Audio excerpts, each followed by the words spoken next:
Hello and welcome to yet another guide. This time we have Impale Sweep Slayer crit version, of course. So this build can be done as a league starter, and as you've seen, it can have a huge AOE, of course, including the shrines and everything. We've also managed to get the AOE longer than an ultrawide screen using a Wildwood AOE and the Shrine AOE. That was really lucky. But this build excels at clearing Legion and content that in general does not have a mini time constraint. It's good for Breach, but it's not best for Breach as one of my other builds are, as an example, Burning Arrow. This build will excel in Blight as well, as it pushes enemies far. However, the problem is there are teleport mobs that teleport directly on you, so if you stand on the pump, they can destroy the pump. It can also do Ultimatum, and it can do Delirium. I haven't done Simulacrum, but it is what it is. You will figure out what the build can and cannot do. One more thing, this build is T17 viable and Uber bosses viable, as we've done on stream as well. But without further ado, let me introduce you to the Mlem build, the helicopter, as you've seen. So, how the build works and functions, it starts with literal scraps. This is the Act 1 tree. You start with your, so you can follow everything here properly. You start with regular cleave, or you can choose whatever melee ability you want. You can use either axe or a sword for the beginning. Later on we will transition to a sword, so whatever you use until level 12 is going to be fine, because at level 12 we get sweep. So I think it's after killing Brutus or killing Merveil or something of those two. Then we swap to sweep. I have also written up every introduction to every single thing, and then later on how to pick up different things and such. There's also War Banner. War Banner, I will mention now. War Banner gives us increased accuracy rating to us and allies, of course.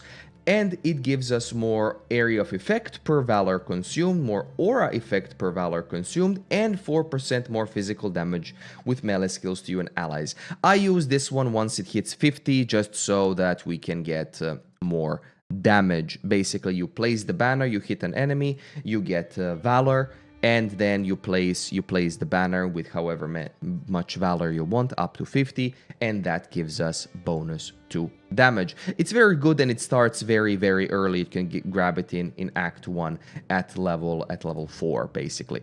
So then later on in Act 2, we introduce Blood Rage, which we will later automate, but not in the beginning, as we do not have enough regen for that. So just activate it, and then when you are in an area, then swap an area, then you have to activate it again, but that's absolutely fine. Here is the kicker, though. We are going to use both Blood and Sand and Flesh and Stone.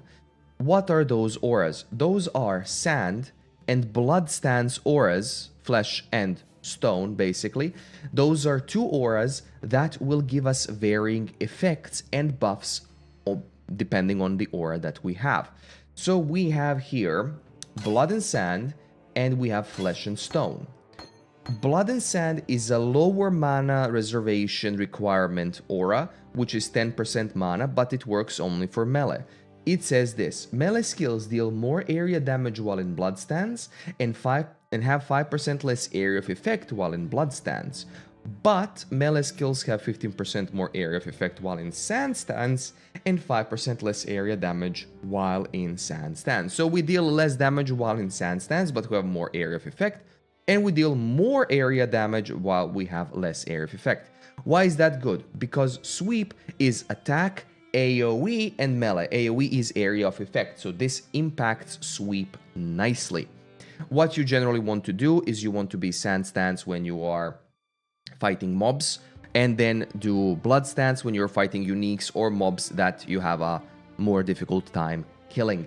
Next one, we have Flesh and Stone, which is a general aura that reserves 25% of our mana, and this gives us the same thing, but we have a radius. Now, radius around us is going to be the most important part. Now, this one can't be seen right now. That's absolutely fine. You will have a circle around you. I think I've hidden it with MTX. But anyways, what does it do? Flesh and Stone gives us, while in Blood Stance, aura makes enemies take up to 20% more physical damage from hits. Keep that in mind, not from bleed, from hits. And while in Sand Stance, buff makes you take up to 20% less damage from enemies in aura. So basically, if you are in Sand Stance, we take 20% less damage from enemies that are inside of our aura, which is around like this big. But while we are in Blood Stance, enemies take 20% more physical damage from hits. So if we count this 20% more and this 15% more, that's basically 35% more damage when we switch to the aura. Then the question is, why don't we do that all the time? That's because we want to have both of those auras up. Well, up. They always get, like, both of them are like Blood Stance, Sand Stance. We want to have both of them there in an AOE setting as a Sand Stance so we can cover more area, or in Blood Stance when we are dealing with a single mob and like a boss and such. That's basically it. Then next on, we are going to go through Act 3, where we are going for another aura, which is Determination. We've got base Precision, as we all know. Determination is basically for our armor. That's our defense aura that beefs us up a little bit more. Now, when it comes to Act 4, you will see here Act 4 to 10 are the same gems, because there is nothing more that you can add other than 5 and 6 links. Everything is basically there in Act 4.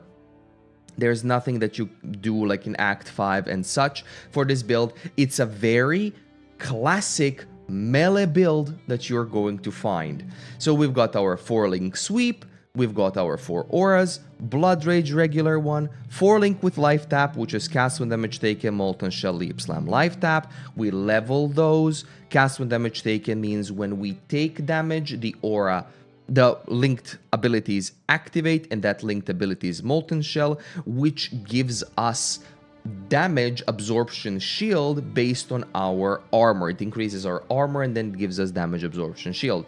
It's a very, very good defense aura, as we are having a lot of armor. Then we have another 4-link with Lifetap, which is Mark on Hit, Assassin's Mark, Lifetap, and War Banner, just so that we make it easier to cast stuff. Assassin's Mark gives us critical strike chance against enemies and critical strike multiplier. Basically, that increases our damage, and then once you get quality on it, we will get 5% chance to get a power charge when hit a marked enemy. So mostly we will always have like 2 to 3 power charges, even though it's a 5%er. That's generally how it is. And I've also said keep all life taps at level 1 by right-clicking them when prompted to level up. Prompt goes underneath the map. You will see a plus. You right-click it. I don't know how it is on console, I'm sorry. You right-click it, and it's going to make it so that you cannot level that ability anymore, as you do not need life tap at level 20. We always want to proc it, because life tap buff gives us more health regen from an actual life flask. So that's from Act 4 to 10. Then in white maps, we are adding 5 and 6 link, depending on how much currency you have, whether or not you can afford a corrupted 6 link chest. I'll get there. And then later on, yellow maps with Enlighten and red maps and stuff, that's just added. If you cannot afford Enlighten, just remove Pride. That's the aura that we get. But later on in the league, Enlighten 3s become very, very, very cheap. This whole build, the base version, can be assembled with 10 to 20 chaos, and it works well. And then later on, we remove some nodes, we add some nodes. Now, I've done a significant thing compared to my other builds, which is I've given you 2 pathways of how to build this build once you hit maps. So those are the three: 1A, which is white map's suppression on tree, and 1B, white map's suppression on gear. As you will see when we click compare and white maps, there we go, you will see what nodes are different. These nodes that we have, like suppression here and frenzy charges there, so you will see like those are taken and those are not. These will matter a lot because the gear with suppression can cost a pretty penny. Now, you will sacrifice a few points here, but you will be spell suppression capped. What is spell suppression? Spell suppression is when we get hit by a spell, depending on our spell suppression chance. If it's 100%, it's always active. If we get hit by a spell, spell suppression dampens the hit of the spell and lowers it by 50%. That's what spell suppression does. You can also increase it by having Inveterate prevent 3% of suppressed spell damage. That gives us a little bit more.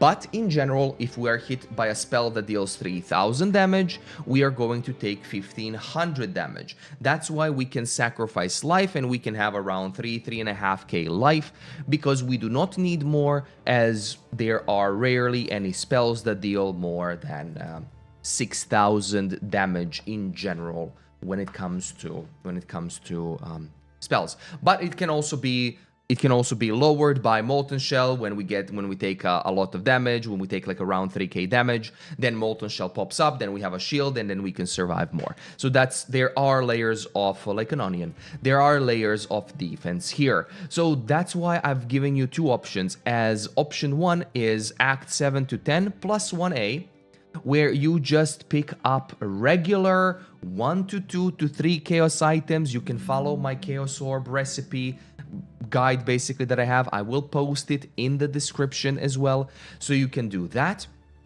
But in regards to the build itself, up to Act 7, this is where I'm going to have a gamble with you guys, where I firmly believe by up to Act 7, even on League start, you will drop 1 Chaos Orb. It's just a small bet, right? I love to do those with my viewers. 1 Chaos Orb is all you need to start this build. And that is Terminus Est.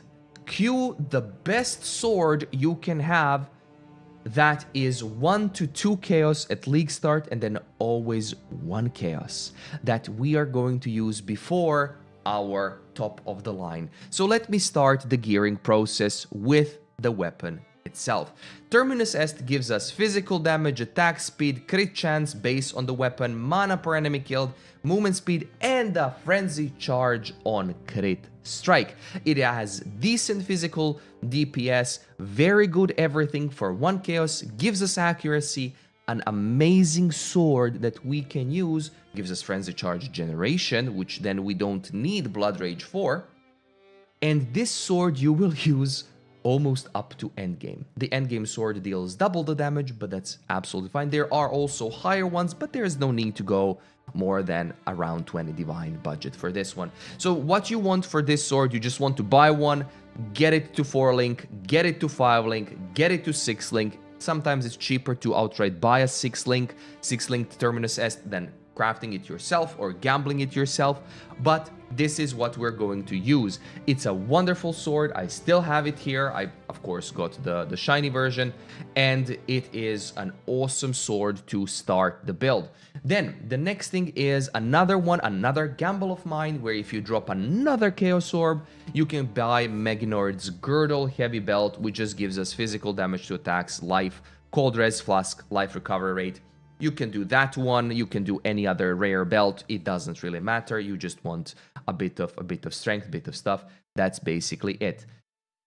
Next one, let's talk about the Amulet. Amulet is going to be very important because an Amulet is going to be our main stat stick. We need strength and intelligence on an Amulet, which is an agate amulet, with more strength and intelligence, generally all attributes later on down the track. You just need to fill in the attributes. We do not have that high of attribute requirements. As you can see, I have 99 intelligence, so we don't have that high of attribute requirements, but they are still pretty difficult to obtain if you don't know how to go. So Amulet is a really good way where we can obtain the required attributes.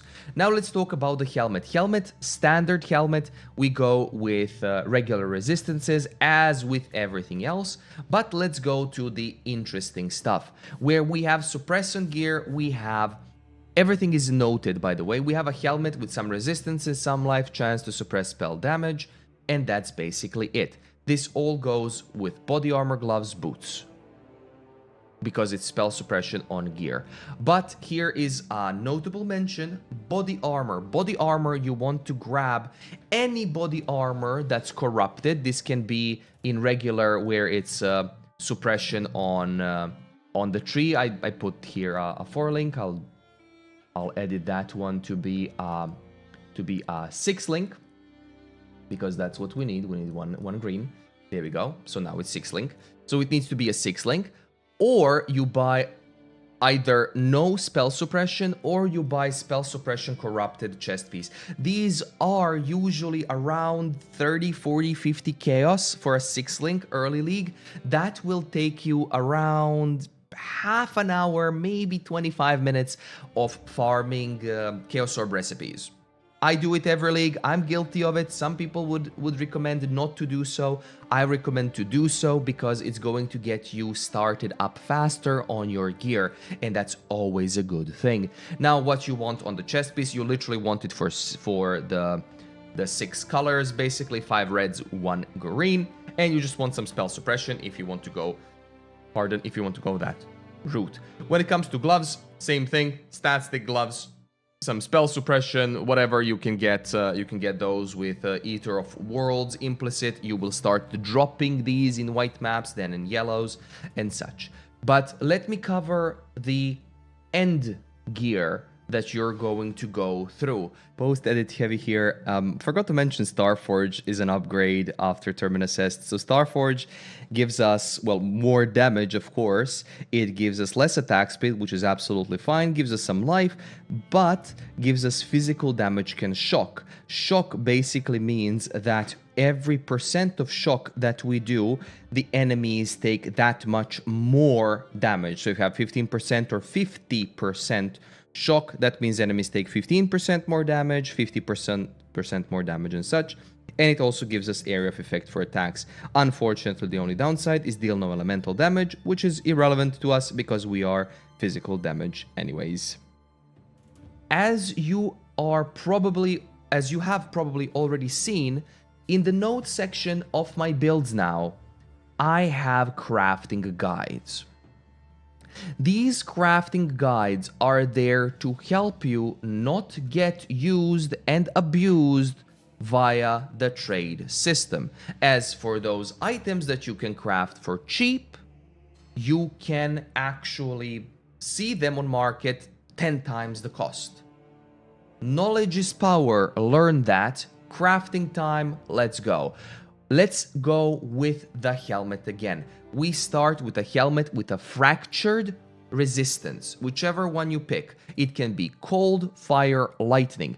I've written it here. You start with one fractured. However, we go helmet, body armor, and gloves need to have different fractures on different elements. So if you go helmet with fire, and chest piece with lightning, then your gloves need to go with cold. You cannot go double lightning and stuff. It's going to mess up the count. So you have to go with the 1-1-1. So whichever you choose, I have linked all the links here. They are not in colored, so you can just copy paste them, and they will give you the cheapest ones for the bases that you buy. Once you buy the base, then you're going back to essences. I recommend Screaming Essence of Envy, which is basically the cheapest one. That's Chaos Resistance. You can go with Deafening if you want more Chaos Res, but even with Screaming, we are Chaos Res capped. That's basically the cheapest. Then you right-click, hold Shift, right-click the item, hold Shift, left-click, and then you just whack-a-mole. You play whack-a-mole until on all 3 items, helmet, body armor, gloves, until you hit tier 1 spell suppression. This can take 10 essences or 100 essences. But once you get it, the item is basically complete. Then you just need to do prefixes. How do we do prefixes on a rare item that's not influenced by anything? We use Searing Exarch and Eater of Worlds influences. Those are Lesser and Greater Eldritch Ember and Lesser and Greater Eldritch Ichor with an addition of Eldritch Chaos Orb. Now, what do those do? They give us implicits. We get those implicits. Those are also written in the guide. But what does Eldritch Chaos Orb do? I'm glad you asked. It does this. If the Searing Exarch is dominant, reroll prefix modifiers. If the Eater of Worlds is dominant, reroll suffix modifiers. We do not want to reroll suffix. What do we want to do? We either want to have an empty item with one lesser Eldritch Ember, or an item with two influences with one greater Eldritch and one lesser Eldritch Ichor. So Ember versus Ichor. Greater is better than lesser. Lesser is better than nothing. So that's how it goes. Lesser, nothing. Greater, lesser. Grand, greater, and such. I, on my guides, will always recommend using greater and greater, but I will always say that you need to use Searing Exarch influence. You need to use one lesser or greater Eldritch Ember, and then hit the item with Eldritch Chaos Orb. This changes then the prefixes. What do you want on prefixes? As much armor and evasion and life as you can possibly get, with a bit of a caveat. If you read the notes carefully, please do. On body armor, you will see chance to avoid elemental ailments as a craft. We need 2 prefixes on the chest so that we can craft chance to avoid elemental ailments. Why is this important? I will skip a bit and talk about a lovely jewel called Ancestral Vision. In my previous guides, you've seen me use Storm Shroud. Storm Shroud with crafted boots for ailment immunity gives us full ailment immunity. You don't have to worry about this. But this build will use later on different boots. I will say those in a bit. But Ancestral Vision gives us modifiers to chance to suppress spell damage, also apply to chance to avoid elemental ailments at 50% of their value. This means we need 110% chance to suppress spell damage so that we get 55% avoid elemental ailments, 55. Then we get another 20 from Thick Skin Wheel. This gives us chance to avoid elemental ailments, 8, 4, 4, and 4. That's 20. That's 75% chance to avoid elemental ailments. And then we have another 25 on the chest as crafted, which gives us 100% chance to avoid elemental ailments, which can be seen here in defense, ignite avoidance, chill, phase, shock, and whatever. That's very important to do. If you want the expensive version, June, Veiled Orb, good luck. But this is the cheap version, that's how we do it. Now, the next thing I will talk about are the gloves. There are 2 versions of the gloves you can do. I did one on stream by sheer luck, I wanted to craft, and you can do the other one. First version are the gloves with extra resistances. Those ones with extra resistances will cover everything and you'll have 134 fire. That's absolutely fine. If you remove the extra resistances, what can we add? We are adding attack speed. We want more attack speed. If you see here, this is the attack speed without the extra from the gloves. And this is with extra from the gloves. It is very, very significant, that 18% attack speed. However, the essences of Zeal here, Deafening Essence of Zeal, can be a little bit pricey. I was lucky, and in 14 essences, I hit tier 1 chance to suppress spell damage and finish the gloves, but it will take up to 50-60 to get tier 1 chance to suppress spell damage. Keep that in mind. Then you do the same thing for prefixes and such, and you add attack speed and things, so that's absolutely fine. You can, instead of adding attack speed on Searing Exarch, I think Searing Exarch has chance to intimidate, but I think one of the awakened gems later on gives Intimidate and Crush, so you don't need it, but you can add it there as well if you'd like. The crafting is also there. Both methods, whether resistance or attack speed, are the same. Absolutely the same, just a different essence. Now, when it comes to other items, when it comes to Amulet, we need an Amulet that's all attribute, fractured, and then we craft the Amulet as well. Amulet is a problem as we have Essence of Loathing and Essence of Scorn, critical chance, critical multiplier. Essence of Scorn is generally 3x more expensive. However, the Amulet, as you can see on mine, I have mana and evasion rating and crafted life on my prefixes. I fumbled them, but I got the most important stuff. We roll until we get T1 to all ele res. That's absolutely mandatory for the build, because without the Amulet we would not be res capped and we would have to fix resistances in other way. Now, when it comes to rings, rings are your general rings that give us resistances, and we want non-channeling skills have mana cost, so you want as many resistances as possible. These are not more than a divine, maybe 2, maybe less, depending on when you find. But on the ring, as an example, this ring of mine, the right one, lightning damage to attacks and ele damage with attack skills, those are dead mods. I bought this ring just for the resistances. The other one is also the same. I have rarity, who cares, life, which is fine, cold, lightning, all LRS with amethyst ring. It's also a thing. So I think these both were like a divine total, which is absolutely fine. If you are not chasing chaos res, you can go with regular ring, any ring, diamond ring for crit, or whichever one, steel ring for physical. Doesn't really matter. So those are rings. Now, the most important items are Arn's Anguish and Ralakesh's Impatience. I will start with Arn's Anguish. Once you hit yellow maps, and once you do your Uber Lab, you will see that in Uber Lab, the last point is Masterful Form. I will go over Ascendancies in a bit. Masterful Form gives us your maximum endurance charges is equal to your maximum frenzy charges and maximum frenzy charges +1.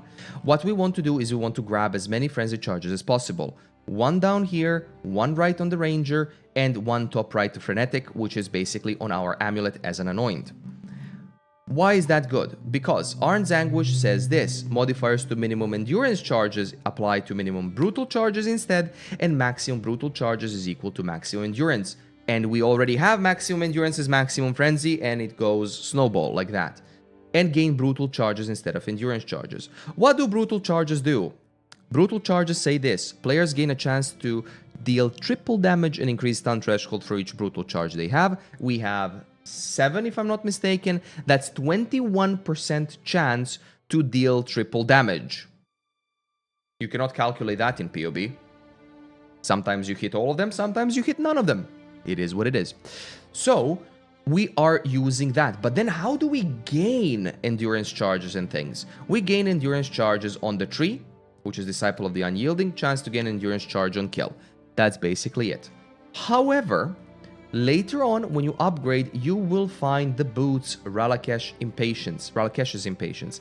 These are very expensive at league start and very cheap, like a few weeks later on in the league. These give us count as having maximum number of endurance, frenzy, and power charges, which means at all time, we have maximum amount of endurance, frenzy, and power charges, which means we don't need the Assassin's Mark charges for quality. We are having them all. That gives us crit, that gives us attack speed, more damage, more movement speed and stuff, and that gives us endurance charges, which then in turn give us damage reduction. That's what endurance charges do now.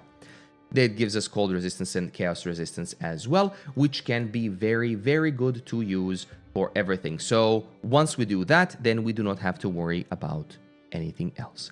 And the final mentions are Large Cluster Jewel, which give us Feed the Fury, Graceful Execution, and Martial Prowess. We only use 2 points. We only use Feed the Fury and Graceful Execution. This is like a Divine or 2 cluster. We are getting Dexterity and Intelligence. Intelligence as a bonus, so we don't have to worry about it. It shouldn't be needed, but you have it there if you want it. Then we have regular Crimson Jewel with attack speed, double attack speed, crit multi, melee crit multi. That's perfectly fine. Attack speed is always a bonus. And we have Intuitive Leap. Intuitive Leap does this. Passives in radius can be allocated without being connected to your tree. So we are connecting some passives without them being connected to the tree. And the last one, we have a lovely Watcher's Eye, which is very, very cheap, which gives us impales you inflict last 2 additional hits while using Pride, so you have more impale, and damage leached as life while affected by vitality. Now, there are 2 things I haven't explained. One, impales. How do impales work? Impales give us a stack from our hit, mechanic that implies the impaled debuff. It will take a portion of the reflected hit damage when you are hit again. So it works like this. Impale debuff records 10% of his damage of the hit that applies it, including the triple damage, crit multi and such. Each time the target is hit after, the debuff deals that amount of reflected physical damage. Impale lasts for 5 hits by default or 8 seconds. Now, we have more impales, +2, +1 on the tree and such, and we are applying more impales. Then, when you hit them to maximum, let's say you have 5, the 6th one is going to explode the first one and apply another one. And that's just how it goes. The more impales you have, the more damage you're going to deal in general. So you want to have as many impales, impale effects and such, so that you deal more potent impales. That's why this Watcher's Eye is good. And the damage you leech is life while affected by vitality. We have vitality aura just at level 1 to have that as well. And the last but not least, Ascendancies and Explanation. Masterful Form gives us endurance charges equal to maximum frenzy charges and +1 to max frenzy charges as our Uber lab, as our final lab that we need. You can also, instead of that, you can go Bane of Legends, but I would recommend this one. I've went with more defense-oriented ascendancies instead of going full offense, because I feel that defense is much needed. First things first, we go impact. Global accuracy rating, more meters to melee strike range, increase their effect per enemy killed recently, and deal up to 15% more melee damage based on proximity. So if they are closer to you, you deal more damage too. Enemies, very good for leveling, amazing. Second one, Brutal Fervor. 100% increased max recovery per life leech. Life leech effects are not removed when unreserved life is filled, and 10% reduced damage taken while leeching. As we are always leeching, we always take 10% reduced damage, and life leech generally stops when your life globe fills, but this one doesn't, so it just lasts for a bit of time, and that's why you will always feel like you are at full HP. Then we have Endless Hunger, which means 20% of overkill damage is leeched as life. So whenever we kill something, what we overkill them with is leeched as life.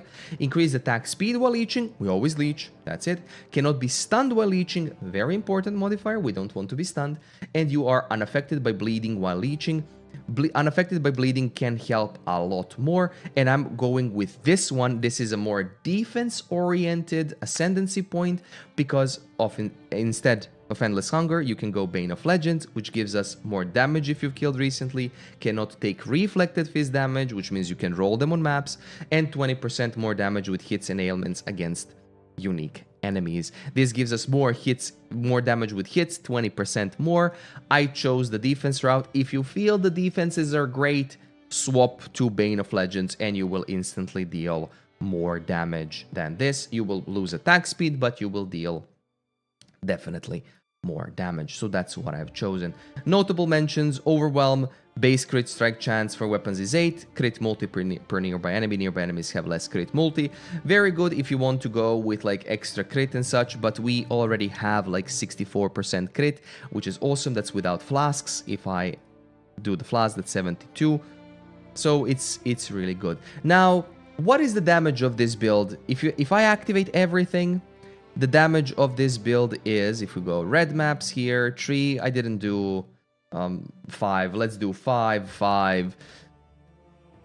config, on config, instead of initial maximum effect, blood stance. The damage of this build is around 9.3 million. Something like that.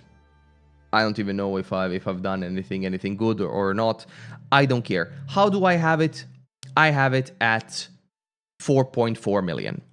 Why do I have it at 4.4 million? To those of you who have gotten to this point in the video, thank you. Because people skip.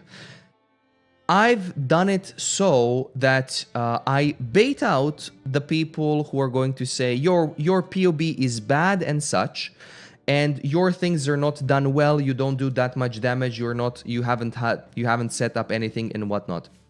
In my POBs, I never overjuice the damage. I always go with the bare minimum or a little bit more.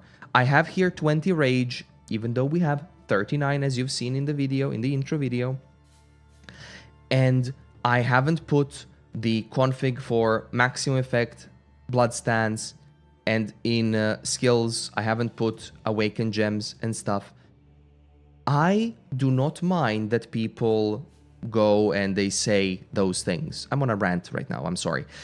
But I want you to pay attention that whatever I've done on stream, you can always ask me how I've done it and where I've done it. I have nothing to hide. I'm full of pride. I'm prideful for doing these guides as they all work. That's my 2 cents. So please pick up the guide. Tell me how you like it. I've also put it down in notes at the end of the notes if you got to write heavy mlem, because we say mlem, mlem, mlem.